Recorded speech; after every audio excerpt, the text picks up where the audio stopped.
ఇప్పుడే జీ5 app download చేయండి. చూడండి మీ ఫేవరెట్ టీవీ షోస్ ఎప్పుడైనా ఎక్కడైనా. జ్యూస్ ఏమైనా తెప్పించమంటారా? చేసిందంతా చేసి ఇప్పుడు కాంప్రమైజ్కొచ్చారా? అది కాదు మేడం, మీరు టైర్డ్గా ఉన్నట్టు అనిపించింది, అందుకని అడుగుతున్నాను. పోనీ తినడానికి ఏమైనా తెప్పించమంటారా? ఎందుకు? భోజనం పెట్టి కొట్టమని ఆ జేడీకేడీ చెప్పారా? నాకేం వద్దు. మా బాబాయిని చిత్రహింసలు పెట్టిన ఆ జేడీకేడీని ఊరికే వదిలిపెట్టను. రమ్య, వాళ్ళేమన్నా ఫ్లైట్ ఎక్కి బిజినెస్ క్లాస్లో కూర్చున్నారా? డ్రింక్స్ కావాలా, ఫుడ్ కావాలా అని అడుగుతున్నావు? తప్పు చేసి స్టేషన్లో కదా కూర్చున్నారు.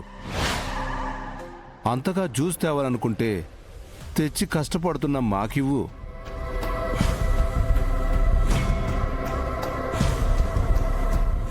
Women respect sir. అది ఆవిడ్ని చూస్తే మా అక్కలాగా అనిపిస్తున్నారు, అందుకే అలా అడగమన్నాను.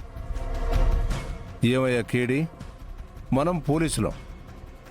ఇలాంటి సెంటిమెంట్స్కి పోతే ఒక్క కేసును కూడా సాల్వ్ చేయలేం.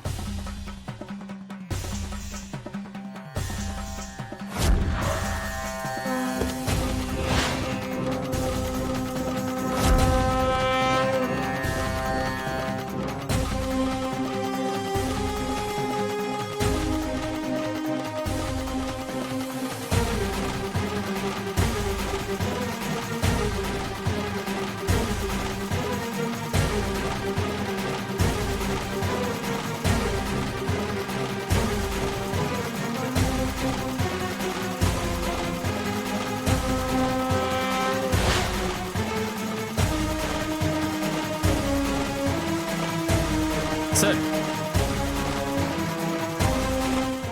కొంపదీసి ఆ పెద్ద తలకాయ ఇది కాదు కదా?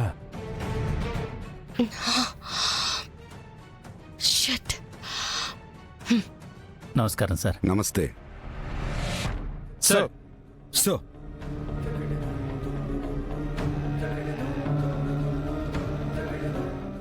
జై హింద్ సార్.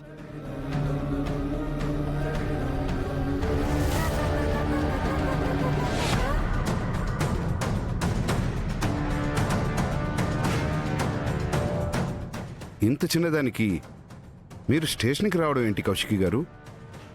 నేను చూసుకునేవాడిని కదా.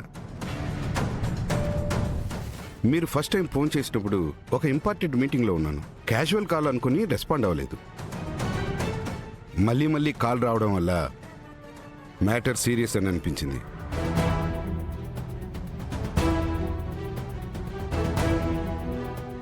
ఒకరిని అరెస్ట్ చేసేటప్పుడు వెనక ముందు ఆలోచించుకోరా?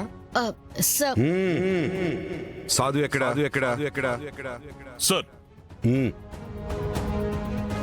మీరు వచ్చారండి సార్. మీరు వచ్చేలా చేశారయ్యా. Sorry sir. ఏంటయ్యా సారీ? మన డిపార్ట్మెంట్ చేసిన పనికి ఒక మంచి కుటుంబం పోలీస్ స్టేషన్ మెట్లెక్కింది. సమాజంలో వాళ్ళ పరువేం కావాలి?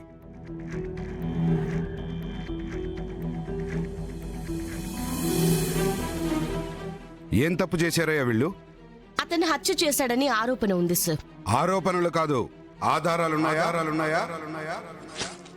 కంప్లీట్ గా లేవు సార్. అనుమానించేలాగైతే ఉన్నాయి సార్. సో అనుమానించి కొడితే నిజం చెప్పేస్తారా? నిజం తెలుసుకునే పద్ధతి ఇది కాదు. యాక్చువల్ గా అతన్ని మేము కొట్టలేదు సార్. మీరు కొట్టకపోయినా మీ అండర్లో ఉన్న అక్యూజ్డ్కే జరిగింది కదా. జీ5 యాప్ డౌన్లోడ్ చేసి అన్ని ఎపిసోడ్స్ పూర్తి ఉచితంగా చూడండి.